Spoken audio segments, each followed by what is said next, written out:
Greetings, twin flame lover. Hey, it's Dr. Amanda Noelle here, and today I have false twin flame red flags. We got 22 of them, so stay tuned.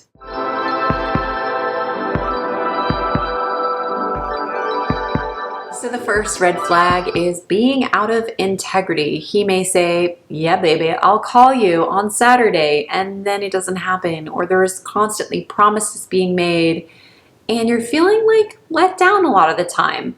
That is a sign that it is not a real deal, or at least it's not ready to be yet. The second sign is that it primarily is sexual, but you make it into this big love story, like it's the real deal, and you kind of go, wait a minute, they're having me come over late at night, it's a booty call, or, you know, the only time we spend together is for romance and sex. There's not commitment outside of that scenario. There's not introductions to friends and family, where there's just this primary relationship stuck in the bedroom. That is not a healthy relationship. That is a sacral chakra relationship. There's nothing wrong with that relationship, but that's not activating all of your 11 twin flame chakras, and it's not going to fully fulfill your heart, nor theirs. The third sign is when they're leading you on, essentially, where they're not being really upfront with you that it's not serious, or that they're not wanting something serious.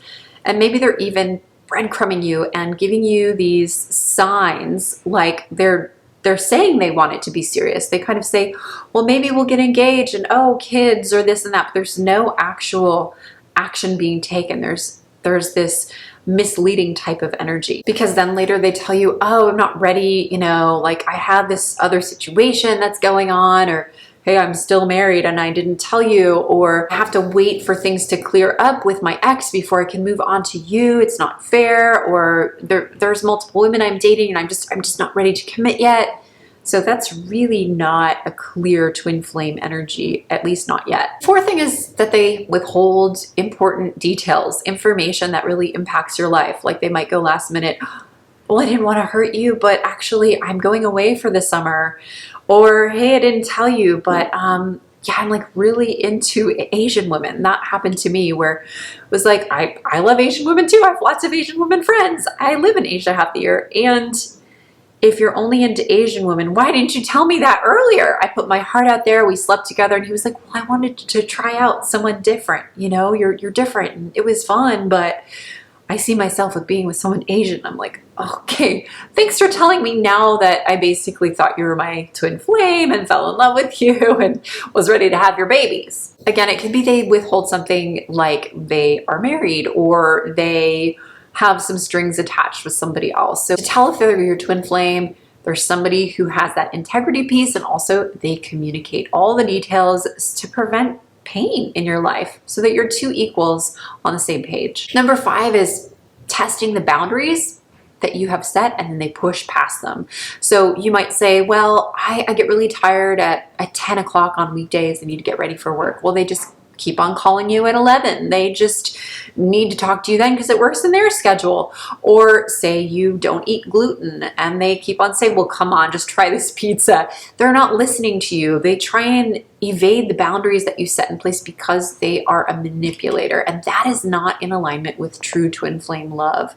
They also will probably be doing that down the road in bigger ways, like you saying, I want to be monogamous, and they go, well, I just made out with somebody else, so you better be okay with that. So to prevent the leaky energies, call it like it is now. And if they have these leaks, they're trying to break the boundaries, then that is not a healthy relationship, and it's not going to set the stage for a lasting twin flame union. And number 6 is, I'll say it again, is breadcrumbers. Breadcrumbers are the ones that lead you on. They make it seem like they want a commitment, but then they kind of disappear for a while, but then they come back in, they come out, and they disappear, and they come out, and they're like all over the place, and you don't know what's happening, but you're so into them, and they're such great manipulators or flashy guys or gals. They have this ability to just seduce you back into their web. You can't resist them. Well, that breadcrumber is not a twin flamer for sure. Number 7 is really feigning interest in you so that they could get something from you. Maybe it's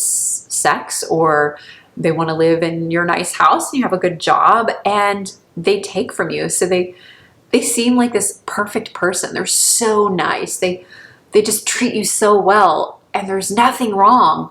that's actually not a good sign. You want to have some like issues, some human conflicts, some little gentle arguments or discussions, or even sometimes some blowouts that you can put back together.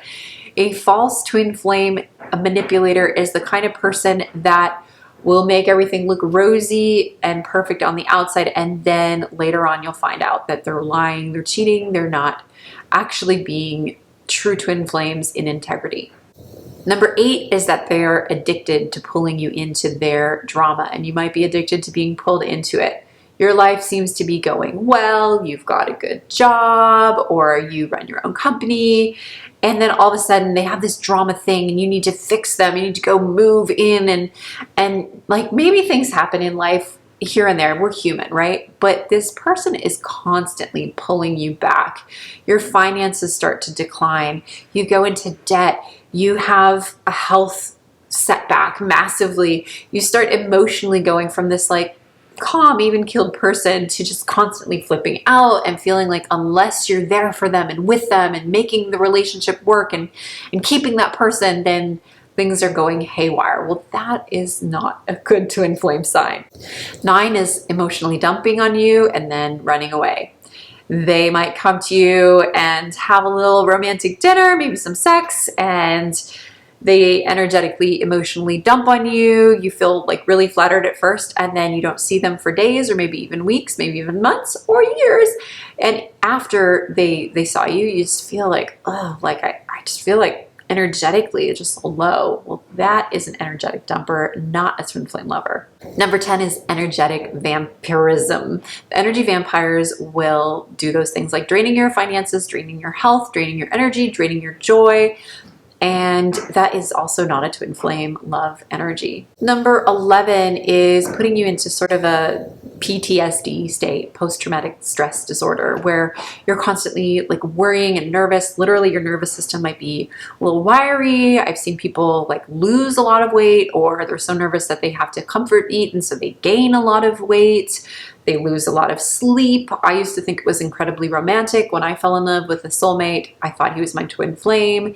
He was amazing, this gorgeous Italian man. He just had my heart. And so I would stay up all night and just be in love and passionate about him and excited to see him. And then he would stand me up and make excuses. And later I found out that he had his beloved. He was actually in a long-term relationship. So that was not a twin flame energy, but I was so addicted to the butterflies and the drama, and I would center my life around him. And of course, that's not what he was doing with me. Sometimes this PTSD kind of situation could be that they put you at risk. There's a car crash that they could have potentially avoided that they were driving in, or perhaps there was an abortion or an unwanted pregnancy that happened that could have been prevented, but they broke your boundary and wouldn't use protection or things like that. Or maybe they decided that you should quit your job so that they could take care of you, and then they lost their job, or just things that are really putting you at risk and into a state of being a nervous wreck. That is definitely not a twin flame sign. Number 12 is making you feel needy for having needs. Twin flames honor their own needs and honor each other's needs and do their best to make compromises when necessary. Number 13 is guilt, making you feel guilty for perhaps having needs, or making you feel guilty for desiring a relationship. Why do we have to label this as a relationship, baby? That's what he once told me, a guy that I dated years back.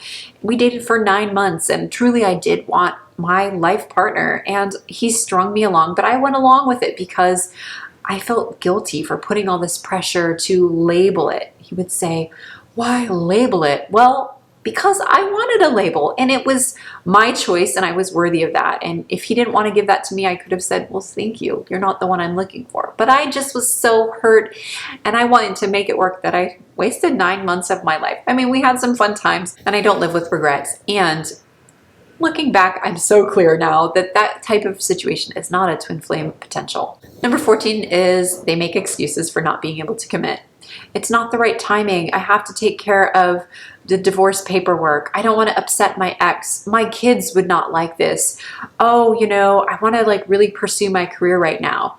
Sure, those could be some potential situations that true twin flames do have as well. But if we're hedging our bets, this is definitely my twin flame, I'm just gonna wait it out for sure, we're actually putting ourselves at risk. And we're also saying to the universe that I wait for unavailable love. And the universe says, oh, you wanna wait for unavailable love? I will give you more of that. So we wanna rewire that to, I wait for no one except for true love, starting at myself. I make it happen now. And I'm open to receiving the best type of twin flame love right now. Speaking of the best type of twin flame love right now, we have a free checklist for you to learn exactly what a twin flame relationship looks like.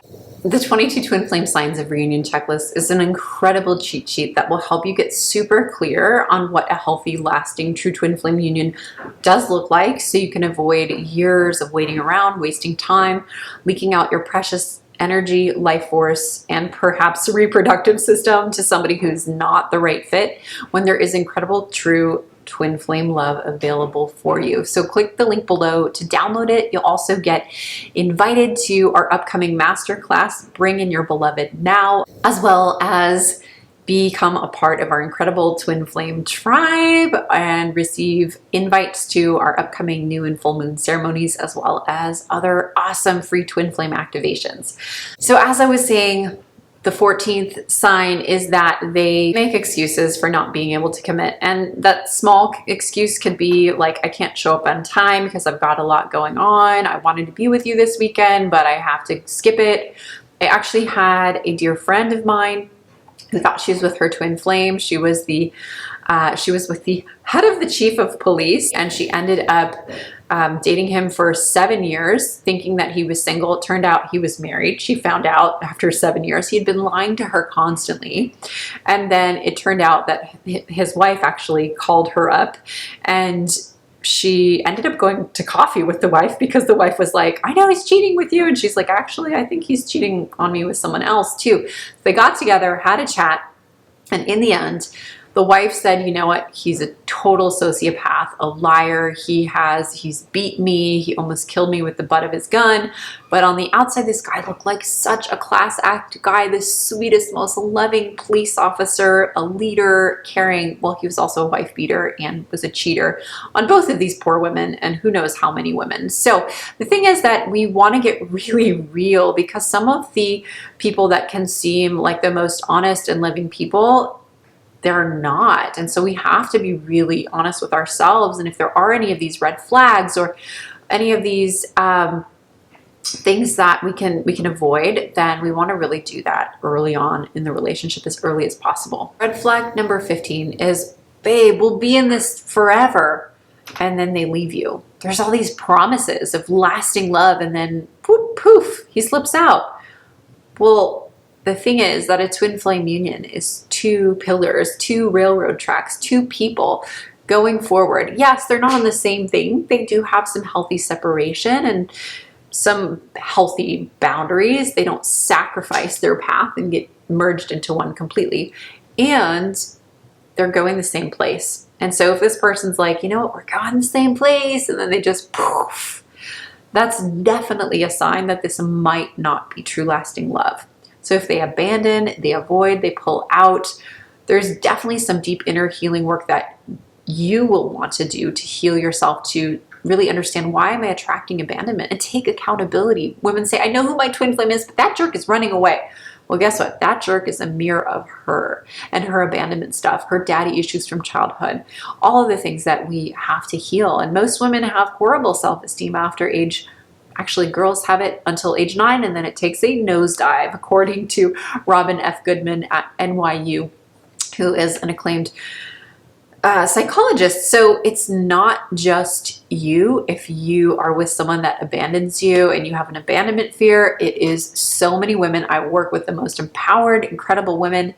And if he is or she is saying, yes, I'll show up, and then they go, it means that you're not quite ready yet to determine if this person or anybody is your twin flame. There's time. It is time to do deep inner healing work first. And that's going to really prepare you for an epic relationship in the future. And if you don't do the preparation, it's just not going to be a safe, stable place for you. Red flag number 16 is seeking a relationship while still in a relationship. So if they don't have the confidence, the courage, the cleanliness to cut the cord with their current partner and then they move on to you, or vice versa, they're with you and then they go back to someone else, there is a leaky boundary there. It is not clean. It's not coming from the holiest of holy light.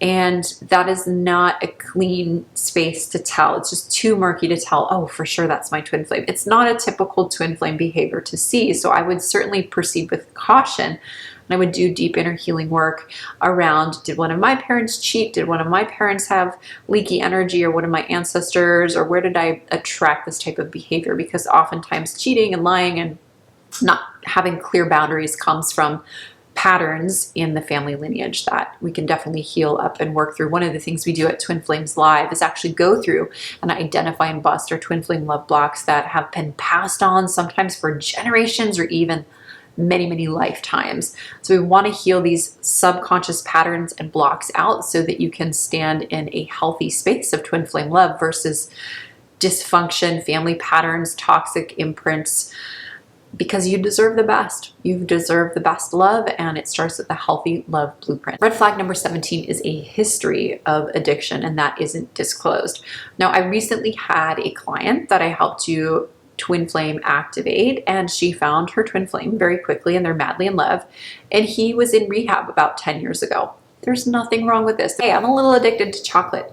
But when we hide our addictions and we hide things from our beloveds, there tends to be a break in the twin flame mirror. There needs to be full disclosure, vulnerability, openness, communication, and sharing for there to be an adult, mature relationship. And if someone is housing an addiction, especially a hidden one, then there's usually a demon, an entity, a toxic pattern that needs to be healed. And sometimes those patterns can take years before the person's truly ready. So if you, like one of the other women that I've worked with, dated someone that she didn't know why he had all these spoons, and he would go off into the other room, and she found out, okay, my beloved, the guy that I thought was the one, is doing heroin behind my back. Well, that was an opportunity for her to do some inner healing, and it turned out she had addiction in her family lineage due to some things that were not so pleasant. They were trying to numb them out, and so that's why she was manifesting a partner who was doing the same. So through the twin flame mirror, I worked with her to heal herself, heal her patterns with addiction, and being an enabler for others in her family and her beloveds. And she was able to clear out that program, and she started attracting healthy twin flame love. Number 18 is unconscious polyamory, is not telling the other women that you're dating multiple women. This is very typical with men. So it could be women, men, whatever. But one person is saying, I'll see you on Saturday. I'm not available on Friday. And they don't say why. Well, Friday I'm dating my other lover. Not being fully transparent and vulnerable, especially when it comes to these cords. A lot of men, they say, you know what? The fastest way to have a woman sleep with me is to have her believe I'm true love. So, hey, I don't mind convincing her that I'm her twin flame, even though I'm dating 10 other women over here and sleeping around and having all these cords. There are a lot of people that are addicted to sex and love addiction, and a lot of times it can be men, it can be women too, but a lot of times the masculine energy likes to spread his seed far and wide, and in order to do that, just one of the tactics that tends to work quickly is to have her perceive that they're monogamous, it's true love, and that's it. So if you find out that your person is cheating on you, or they're asking to become polyamorous and open things up, and that's not something you truly want, that you've been sacredly agreeing to, then that's not a good twin flame sign either. And number 19, I mentioned this a little bit before, the red flag is being too nice. This so-called twin flame is just so nice all the time, like everything is high, everything's all good, and wow, then eventually what that's going to do, it's going to erupt into reality. We live in a 3D. As much as we want fantasy, as much as we want everything to be on cloud nine, fairy tales, life is not easy here on earth, and particularly for twin flames. Twin flame relationship, as I always say, is not for the faint of heart. It takes a very strong heart, two mature adult human beings working together, taking responsibility for their own wounds, their own past traumas, their twin flame love blocks, their subconscious stuff, and coming together to make something great out of all of that. So if somebody's spending all this energy on making it look perfect and seem nice, they're spending their energy on the wrong things. So it takes a lot of deep inner work. If you're attracting super perfect Mr. Nice Guy, then I would say, are you wearing a mask, a facade? Are you trying to project this perfect person aspect of yourself? And if so, can you destroy that right away? Because that's not true intimacy, vulnerability, and love. And that will not lead you to safe, deep, nourishing intimacy with your twin flame. Now, number 20 is related to that, but they are unbelievably perfect. They have the perfect body. They have the perfect house, the perfect this, the perfect everything. It's just they're too good to be perfect because they are. But people who strive for this type of level of perfection, nobody's naturally that perfect. If they strive for that, they're often coming from a deep space of pain. And so it's actually a really great thing. Like twin flame, it's the light and the dark flame coming together, the male and the female, or feminine, masculine. We want to embrace both our light and our shadow. If they're all perfect and everything, then they're oftentimes avoiding their shadow or avoiding past pain and trauma, their inner child. And that means that that's eventually going to surface. Could be related to previous low self-esteem as a child. Some of my clients, they were ignored as a child, or were chubby, or were not popular, and then they end up becoming this popular, cool person, successful, making lots of money, working at a top corporate job. And so then they attract these partners that mirror the same thing, and then everything looks perfect. They're the it couple. And then the old wounds will start to surface. Ooh, the sexual trauma, or the shame, or the feeling not heard as a child, or the parents' divorce. And that's where we want to be really strong and do the inner healing work and undo the hidden love blocks and the sacred wound within ourselves. Because whoever it is, they are your twin flame mirror. And if they're being too perfect, then it means that it's time to take off that facade, become more real and more vulnerable. It's an opportunity for deeper love. Red flag number 21 is not taking responsibility for any insecurities, flaws, or pains. A lot of times, those I see that are following their twin flame and finally get real and go, oh my gosh, it's not the real deal. They'll realize that they were almost like worshiping a false god, and that that person was never willing to live up, to say, hey, I've got imperfections, I've got pain. They were painting the perfect persona out there. This is like, I love you, everything's all good all the time. And when there is a little hiccup or a disconnect, or that person's not being fully honest, instead of them being real and vulnerable and sharing their heart and maybe even crying or sharing emotions, that person just puts a wall up and will oftentimes even lie, or will manipulate and turn the story around and gaslight the person and make them feel ashamed or feel weird about bringing the topic up. Well, why are you asking me that? Do you think I'm like that? Oh my gosh. So if they are not willing to be wrong, we're all wrong. Sometimes we all have shadow, we all have lessons. There's nothing really wrong about being wrong.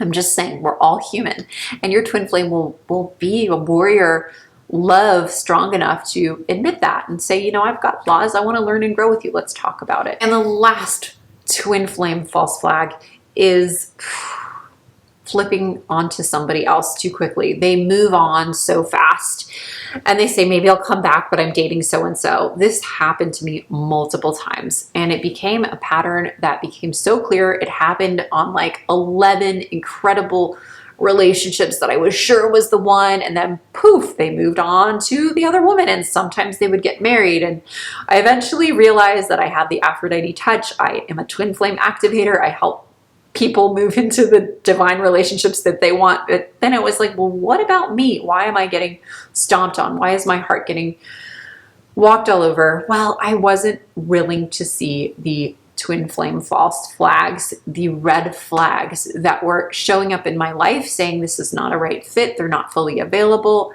And I, at that point, had been doing the deep inner healing work, healing myself. I didn't hire a mentor. I didn't work with the twin flame energy. I wasn't meditating every day. Or when I started to meditate, I was focusing on general spiritual stuff, and I wasn't really looking at the psychology of healthy relationships and what will it take for me to be an adult, mature woman? How can I heal out my childhood patterns and wounds and toxic imprints? So when he would move on from me to someone else, it it was this incredible opportunity. He would relance this old wound of abandonment that I had that was related to a sacred wound. But at that time, I didn't know. I just thought, oh, he's leaving me because I'm not hot enough. I have to do my hair. I have to lose some weight. I have to get stronger. I have to get my resume looking better and sharper. And I got to come off as more flashy and impressive. And more I would do that, the more depressing my love life would get, because I would attract these bigger and bigger false flag twin flames that weren't real, that weren't really there. And oftentimes they would use me for sex. They would use me for energy vampirism. And it leaked away my power. I gave away my light. I started to lose faith. I started to believe that men weren't really there for me. They weren't good people. And it wasn't until I did the deep inner healing work and I worked with guides and therapists and twin flame mentors that I could actually align with true love. And when it looked at me in the face, I was actually really scared. And I share more about that in my love story with Jack. I look forward to sharing some more about that. So make sure you subscribe and you can hear about our love stories in upcoming videos, and he'll be on the channel as well if you haven't seen him already. But in summary, there are a lot of false flags that happen. These are the 22 most common twin flame false flags. So hopefully you successfully avoid them and you allow your heart to be felt, and you communicate it, and you call out the shit. Excuse me, you call out the shift so that you don't let it slide by and then pile up into a wrecking ball of twin flame false flag disaster like I did. You can click the link below for our 22 twin flame signs of reunion, where you'll get a checklist sent to your inbox letting you know exactly what to look for, so you have the opposite of these 22 twin flame false flags, so you can have an incredible epic relationship. I have one. We have amazing sexy time. We make time to work out together. We run a Blissness together. We have a beautiful daughter together. We also have sacred time alone. He has his guy time. I have my girl time. It's an incredible journey, and this was not the life that I had years back. So do the inner healing work. I would love to support you. I hope to see you soon. Namaste, namaste.